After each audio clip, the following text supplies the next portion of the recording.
Hello everyone. Today we're going to talk to Sharon, who I've known for, I'm tempted to say, over 25 years. In fact, just before we started recording, we were talking about some very old stories from the 90s where I was a bit of a brat, and she called me out for it. So without further ado, let's get started. And Sharon, if you want to tell us a little bit about yourself, please. Hi, Agnan. Thank you for having me over. So a bit about me. Education-wise, I completed my BCom in 2004, and in 2014, greatly inspired, I traveled to Sydney. I completed my double masters. I did one in counselling and another in social work, and I have my social work and counselling experience in Sydney. So about 6 years of that in Sydney, where I've worked with perpetrators of domestic violence, including survivors of domestic violence, also people having mental health conditions, even including dealing with day-to-day, life stresses, dealing with anxiety, depression, all of those. So yeah, that's a bit about my qualifications and work experience. Because of COVID, as COVID has, changed the balance of everybody's lives, so it has it for me, where it inspired me to come back to family, living in India, in Bangalore. So been here with them and have had my private practice going on the side. So I do have clients, I could say humbly, from across the globe. Helping people has always been a passion of mine. And that's what inspired me to study or gain the degrees that I have. So that's me in short. Thank you, Sharon. So, I think you mentioned a few things here. So you said we're coming out of probably, we're probably coming out of it's a generational pandemic, right? I think most people alive today have not seen or even heard of something like what we are going through at the moment. And I'm sure there's going to be a lot of articles and books and things like that. But I think the other thing that's going to be very important coming out of this is mental health, Sharon. So why is mental health important, and what's your perspective on that? I think the biggest blessing through this pandemic has been the focus on mental health as such, because we've been so used to shoving our emotions down, pushing them down, and just carrying on, soldiering on with our everyday lives, right? So psychotherapy or therapy has played such an important role, at least in the last 18 months, that people are sitting up and saying, hey, stop, my mental health is affected. I need to take time out from work or from whatever I'm doing and gather myself and come back and be able to give 100%, which was not the case, 18 months ago, or even 2 years ago, 3 years ago. So mental health, I would say, is a state of psychological and emotional well-being. And let's say, when we're born, we're some of us have been happy babies, some of us have been, quiet babies. Mental health, as I would say, you use the word generational, right at the start when you explained about COVID. I think mental health is similar to that. It's a generational thing. Mothers, expectant mothers, they place focus on the mother's well-being, or eat properly, or listen to happy songs, or be happy constantly because the child will be happy. Why is that importance placed on the mother-child connection then? Because mental health is that impactful. For example, if an expectant mother is scared or under the influence of alcohol or drugs, or is in a traumatic environment, that affects the child, and the child can possibly have mental health conditions. Now, mental health conditions is different to mental health. As I said, mental health is your psychological and your emotional and your social well-being. right? Mental health conditions are conditions that you've been diagnosed with, like, for example,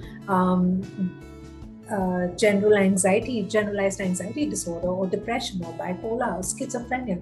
These are lifelong conditions. You cannot be healed from these conditions, but you will have medications to be able to cope or manage with these conditions.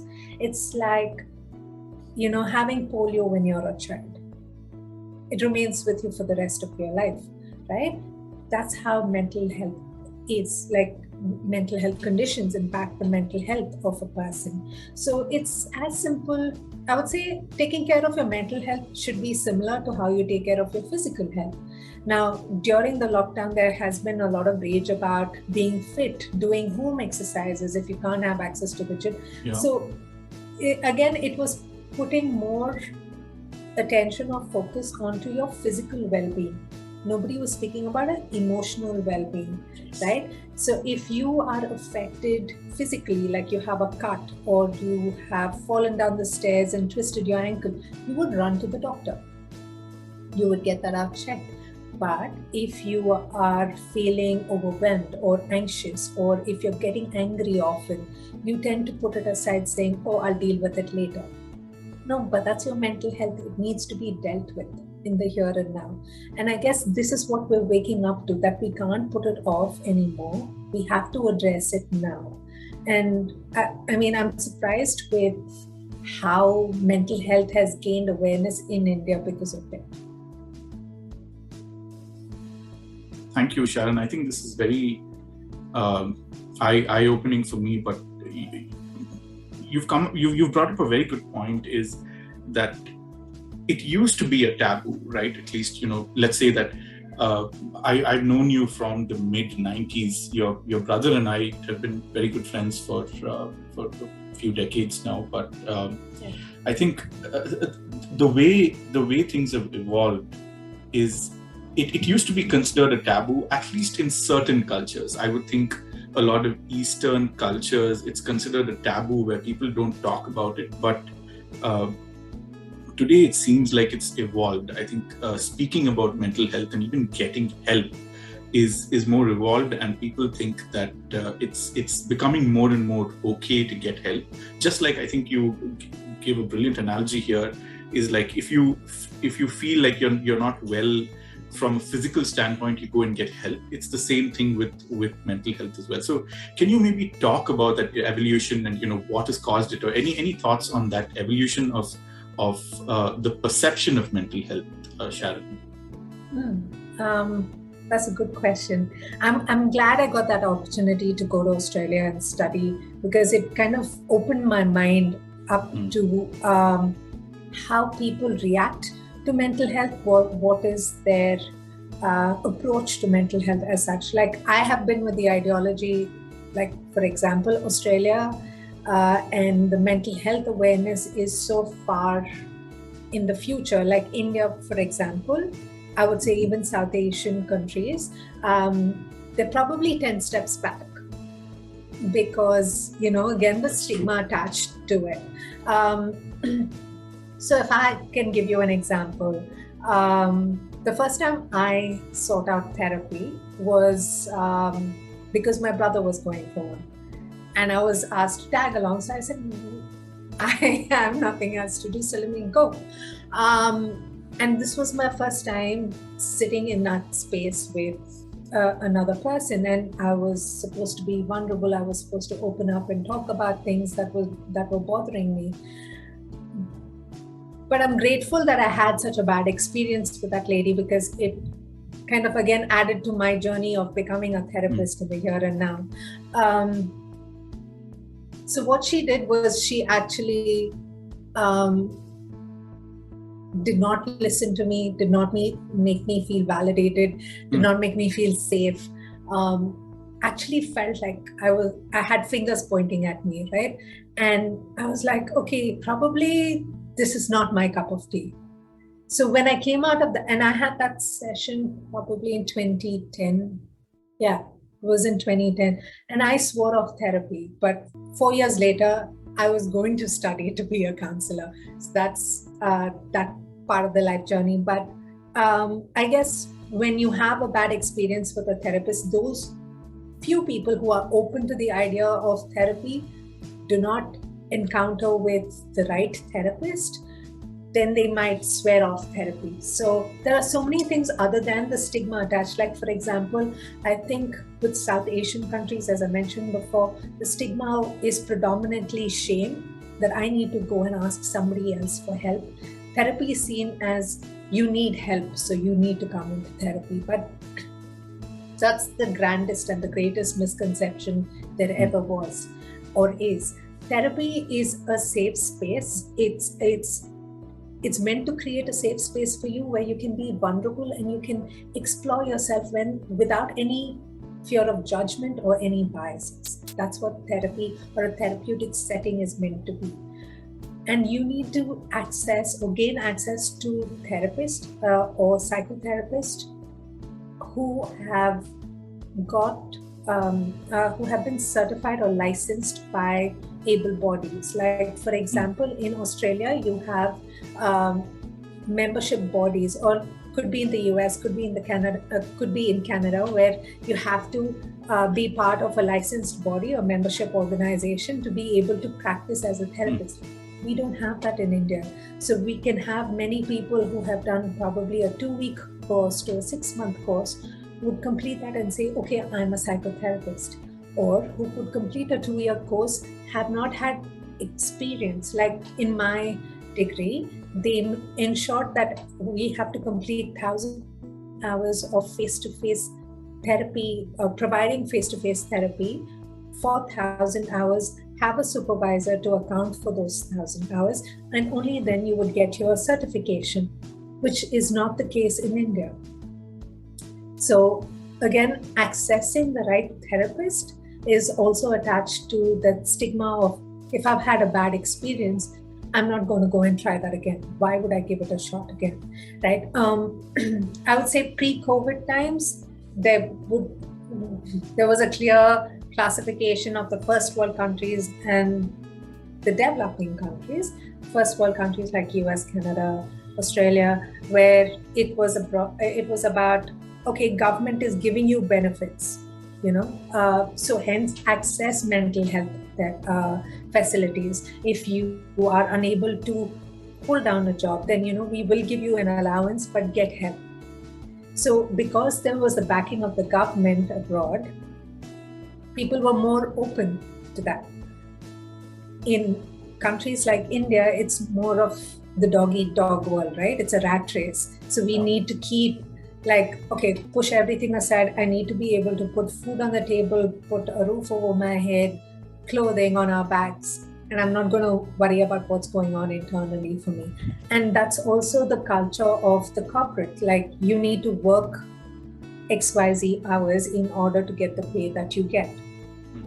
So I guess that was the pre-COVID times. And I think post-COVID, like pre-COVID, at least in India, you had celebrities who started speaking about mental health, like Manisha Koirala during her marriage divorce and then cancer, Shah Rukh Khan during his shoulder surgery, to most recently Deepika Padukone came out and said, mental health, I am suffering from depression. And while the immediate stigma was, how can she come out and say things like that, to, oh my God, okay, like the youngsters especially were, wait, she's speaking about something that's valid, that I'm going through, that I can empathize with her. I can actually see the truth in what she's speaking. To Anushka Sharma coming out and saying, I have mental health. And most recently, Prince Harry and Meghan Markle. It was out there for the whole world to see. So we have celebrities who are using their platforms in the right way to promote mental health, to say that please take care of your mental health, because I have gone through something and I can speak from experience that therapy helps. Like, even my brother has spoken about the importance of mental health. I watched his videos. Yeah. So it's about, if you are a celebrity, what are you using your platform for, right? So if you are a person, what are you using your voice for? Each one of us have a voice. Each one of us have our truth to be spoken. Like, you've created this platform to, shared with the masses about the importance of different professions or different under different topics, right? And build the knowledge on that. So similarly, people have their own truths, like, okay, I am suffering from anxiety, or I get angry often and I don't know how to control it. All right, there's no shame in that. I need, instead of speaking to friends who would be biased, I need to seek out people who are unbiased, or who would look at me without any judgment. That would be including family members. Family members automatically, I think, biases, judgments come in. So therapy would create that space where there's safety, where there's room to open up and explore yourself a little more about what your thoughts are, what your fears are, and get a fresh perspective or a new perspective. So yeah, and it's evolving, and I love that it's continuing to grow, and I hope that we get to a point where we can talk about mental health as though we talk about the weather. Yeah. Sharon, I think this is such a brilliant answer. I'm just going to have to watch this one answer that you gave multiple times, because it's packed with so much information. You touched upon how governments can bring about change, right? How companies, if they start to get more aware, they can bring about this change. They may not be able to bring about the change by themselves, but they can be a big factor in bringing out this change. And also, I think how celebrities can use their platform to bring about this change, because it's something that's needed. And the other thing that you said that I'm inferring from here is it's becoming normalized, and I think all of us should play a part in normalizing getting help, right? Yes. I think it's just brilliant you say that. So I'm going to shift gears a little bit, Sharon, because I think you said that, I'm going to go back to an earlier point that you made, is that you said, okay, mental health is like bodily health, right? So, and I could become stronger by, let's say, running or going to the gym or doing something that builds bodily strength. And I think of resilience as, exercise for the mind or mental health, something like that, right? That's the analogy that I have. So can you talk a little bit about resilience and your opinion on it, and how could I, just this random person somewhere who's watching this, or me myself, right? How could I build resilience? Think of a child, right? Mm-hmm. Think of a baby who then becomes a toddler and is learning to walk. So is crawling, gets up, tries to find their balance, falls. What happens next? Do they give up? Does the baby give up wanting to walk? No, it keeps at it. Resilience is holding yourself together, pulling yourself together, and pulling through a difficult moment. Like, it could be like, for adults, it could be trauma, it could be loss of job, loss of loved one, loss of a pet. It could be, for sports people, it could be an injury. Resilience is pulling through that, keeping at, working through recovery, your physical well-being, but also emotionally. What are you feeling? Sitting in that space. Like, I would say, in order to recognize and build on resilience, you need to factor in 5 things. One is your emotional intelligence. Name what you're feeling. Why are you feeling? Ask yourself that question. Why are you feeling this? What has led you to feel this way? What can you do about it? So building on your emotional intelligence, and your emotional intelligence is like, it's like an amoeba. It keeps multiplying and growing based on the situation. Like, you won't get one particular situation in life. You get different circumstances and you evolve. We are constantly evolving, right? So resilience, or your emotional intelligence, like that, for example, keeps evolving. So be curious about your emotional intelligence and build on it. Second is energy. Very important. Where do you invest your energy? It's like investing money. You're very careful about where you invest your money, right? You would want to have higher returns. If you're investing it for a certain period of time, you want to multiply it if it's not twice, 3 times or 4 times, right? Like that, where are you investing your energy? Try to find a balance, right? Try to find a balance. Try to create a routine. Starting with the basics, rest. Why is sleep so important and not given enough attention to? Right? People like youngsters would say, oh, I slept only for an hour. And at 30 years old, you're like, you slept for an hour? I could not function, right? Yeah. So sleep is very important. Why? Because it's not only for your mental health, but it's for your physical health, your brain, your body, every organ is resetting itself, and it needs at least a minimum of 7.5 to 8 hours to do that. 6 would get you on a half tank of fuel from here to another 100 kilometers. It's like that. So you need rest. Nutrition, very important. Junk diet would only suffice you to a certain extent. Include healthy diet. Like, what would that look like? Your healthy diet might be different to mine. And that's okay. There's not you can't point fingers and say, gee, why are you doing this?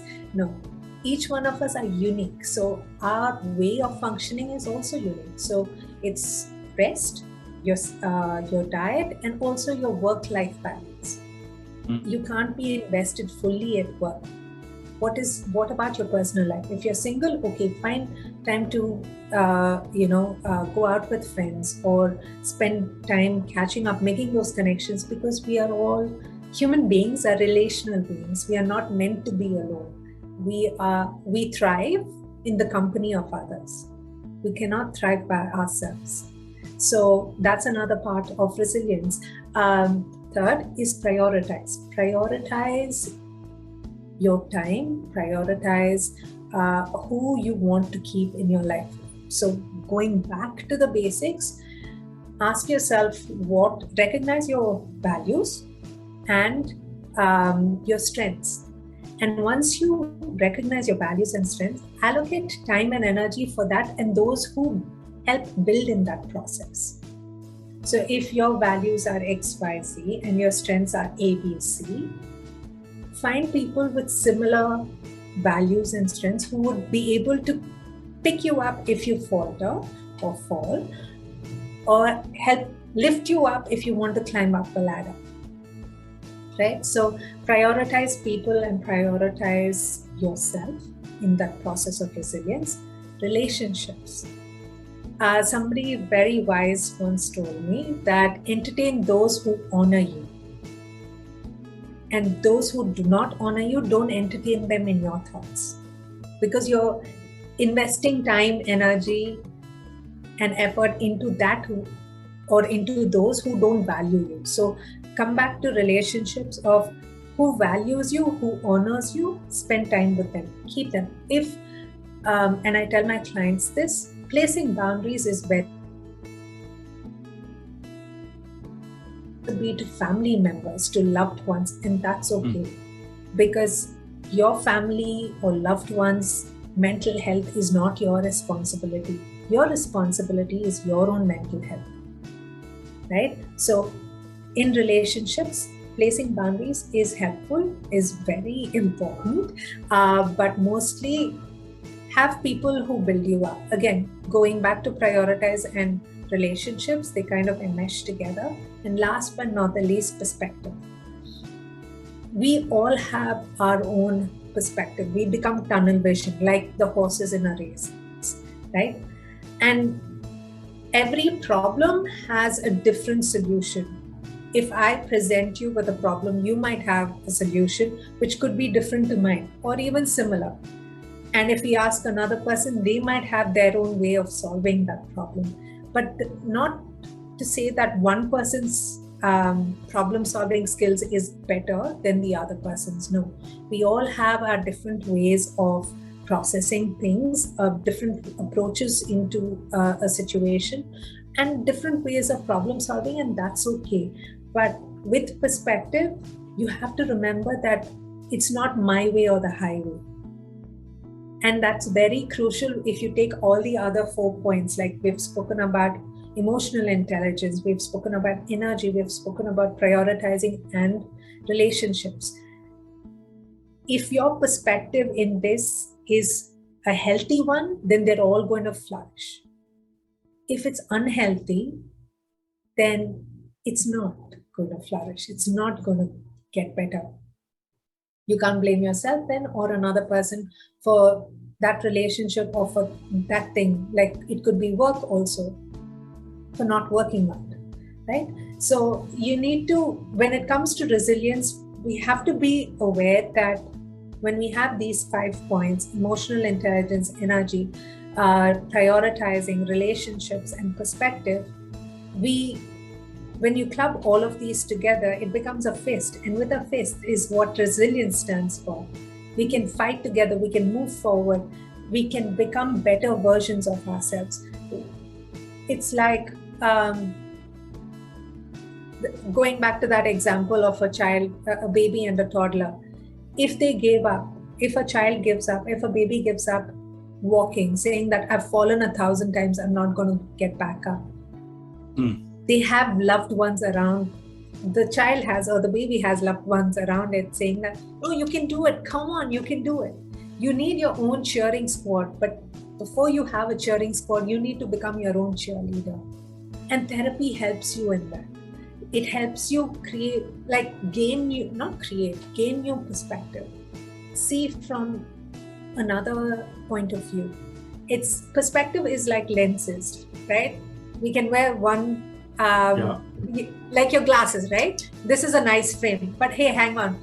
I need to get my vision tested because I'm probably getting a headache. So we get glasses that suit us better so we can see better. That's what therapy does. It helps you in your journey of resilience. And each one of us are an expert of our own lives. We know how to be resilient.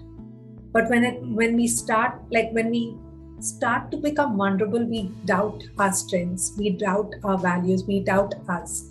Like, can we do this? But look back, you've survived so much. You're standing in the here and now. So yes, you are resilient. So recognizing resilience is also a big thing.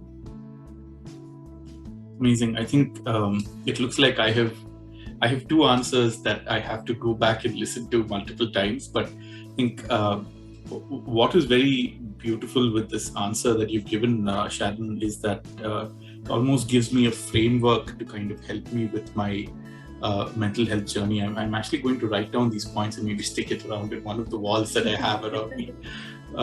So it's just beautiful that you said this. So the other question I have, Sharon, is all of us either are the person or we know someone who needs help in this space, right? Who either needs therapy or maybe something even more advanced, but we either know someone or we are that person, right? That's there. So what would your advice be on how does one handle this? So how do I handle the situation? Like, if I need help, then what do I do? Or if I know a loved one who needs help, then how do I go about handling that, Sharon? Let's start with ourselves, right? I tell my clients, self-talk is very important. Self-talk is how you talk to yourself, very simply put. So you need to talk to yourself the way you would talk to your best friend, the way you would talk to somebody you love. Like, probably, let's take your pet or your child. How would you talk to them? You would talk to them gently. You will talk to them with kindness. You will talk to them with love, right? Similarly, if we recognize how we're talking to ourselves, we'd be like, oh my God, I'm just being very brutal with me. Recognizing is first step. What do we do after? Okay, asking yourself that question. What is it that you want? How can I be of help? So let's start with our own selves. What's going on for you? How can I help? Because each one of us have a child within us that has not been fulfilled in their years of growing up. Yeah. Like, I can speak for myself. Like, I felt, or there's a child in me that needs, how do I put this? Needs extra encouragement, right? Because I grew up having low self-confidence and low self-esteem because I was bullied growing up. And in order to overcome that, I have to be kinder and gentler on myself, saying that, hey, it's okay. You're feeling overwhelmed, just sit it out. You don't have to do this. Address this in probably 1 hour's time. Take this time out. Giving yourself permission to step back and say, you're okay, you're fine. What do you need? Do you want to have a sip of water? Do you want to rest? Do you want to relax? Do you want to go out for a walk? Which is healthy, which is another something that I thought we could address at the end. It's a mindfulness activity. Stepping out into nature and looking around us. Because we're so caught up either with the laptop or with our phone. There's so much of screen interaction between us and the phone or technology, gadgets, right? That's me, so yeah. Yeah, I can see there's so many gadgets around you. Yeah. No, but taking the time out to step out, I know that you go on drives, you like to be in nature. It's a sort of reconnecting yourself. And how do you feel after reconnecting with nature? Or how do you feel after you step out of something stressful? You find that your anxiety levels, which were really high, have simmered down at least a little, if not a lot. Yeah. Right? That's something that you can ask yourself, again, going back to if you feel you're struggling, what's happening for you, why you're feeling overwhelmed. Okay, if you can't answer that why, that's all right. What do you need? That's the most important question. What do you need? You could need that I want to get away from here. Okay, where would you like to go? Remember the 4 W's and 1 H question, the what, when, where, how, why, and how. Asking yourself those questions actually help. If it is somebody else, asking questions which are not sympathetic, or not being sympathetic, that would, I think, sympathy is surface level. Empathy is more like, I get you. What is it that you want? How can I be of help? If it's somebody that you know for a while, then asking them that question of, what can I do to help? Or saying something on the lines of, this must be really hard for you. Or if I were in your shoes, I don't know what I would have done. Not problem solving, not offering solutions, but just sitting in that space with that person. That's what happens in therapy. A professional sits with you in that space, that icky space, and says, hey, don't worry, you're not alone. We'll do this together. It's not solving the problem. It might be walking, or running, or just staying in a storm. You need a companion. As I said, we're all relational people, right? Yeah. We're all relational beings. So we need somebody to journey with us in that space. And if you see somebody struggling, just sitting with that. Sometimes I've sat with a client in silence, and this was a 5-year-old child.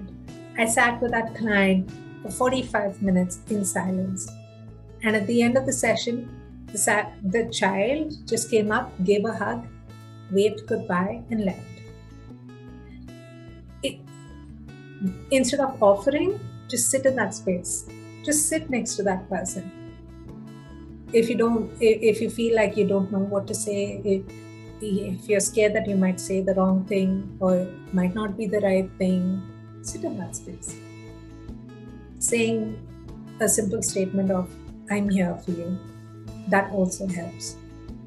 And not everybody is open not everybody is open to the idea of therapy, right? So we can't even force somebody to go to therapy.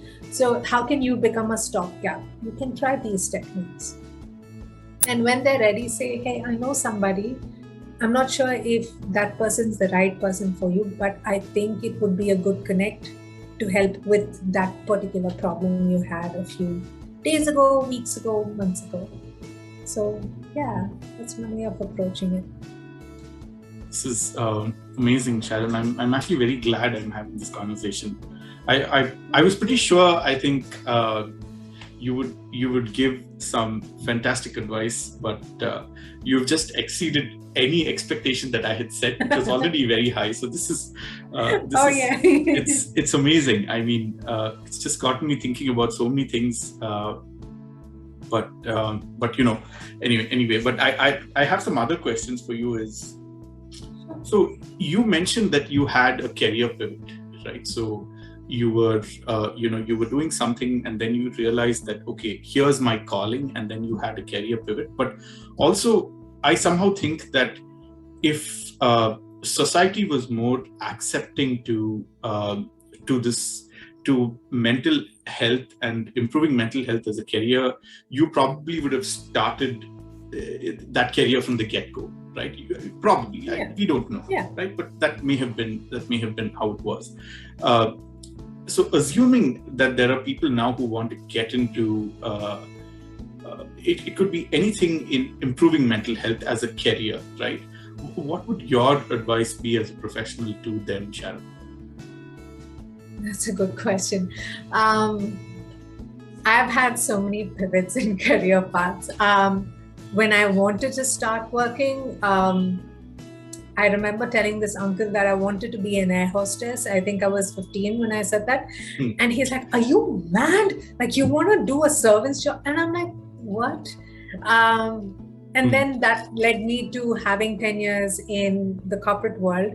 But I never felt satisfied. But I remember having, what you call that job satisfaction when I worked with when I volunteered my time with NGOs like old age homes and orphanages and places like that. And I was like, I want to help people.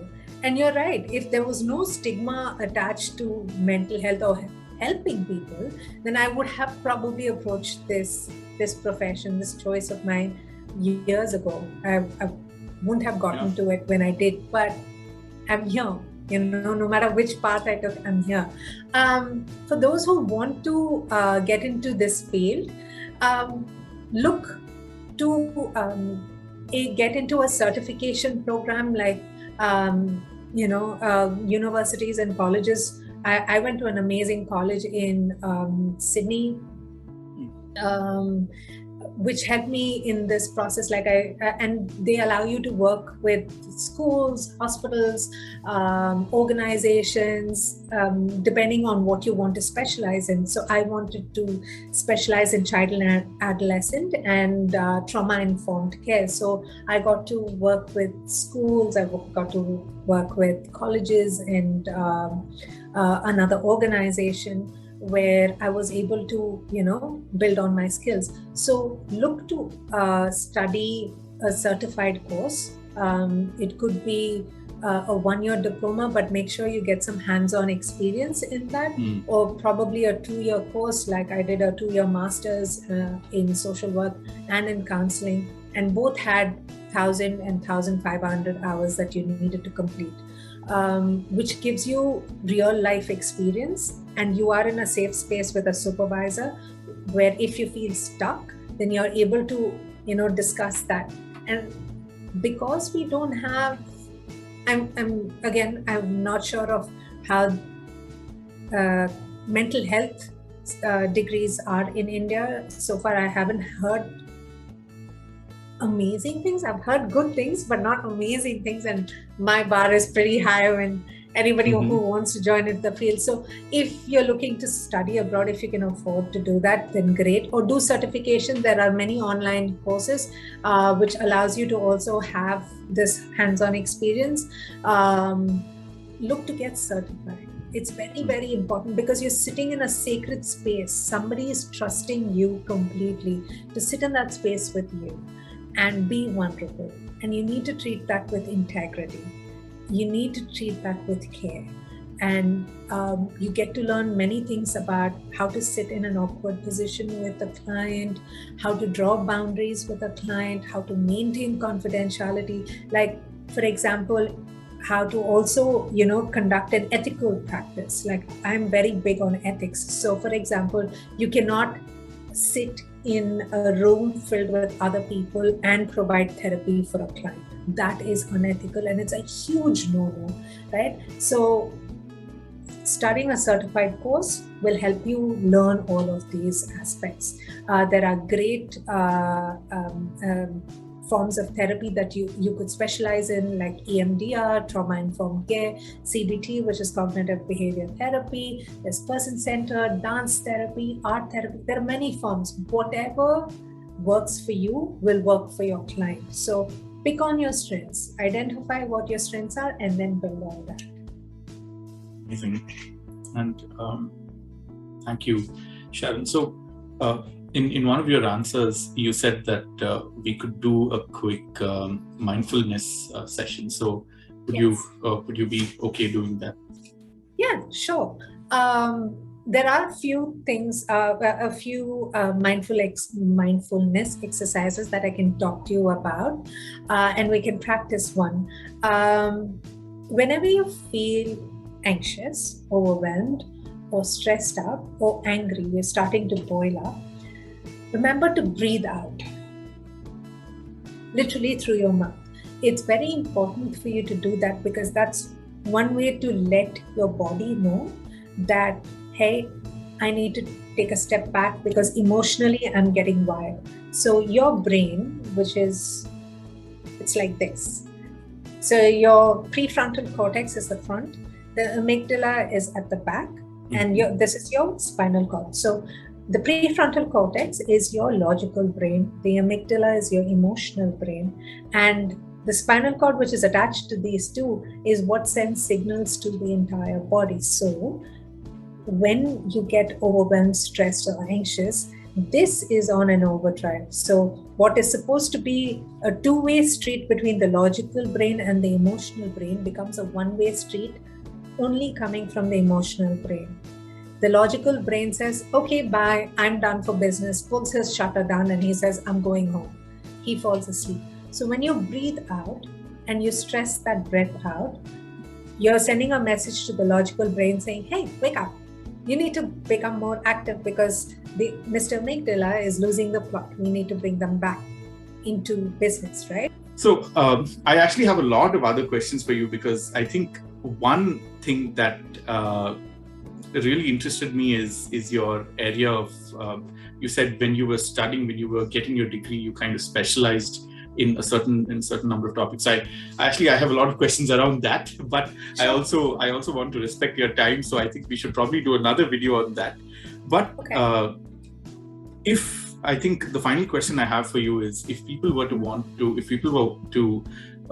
get in touch with you, how would that be? You can get in touch with me via my website. That's sharonuthappa.com. There's also my Instagram handle, which is sharon.uthappa, or Facebook, the same, sharon.uthappa. So you can get in touch with me on any one of these three portals.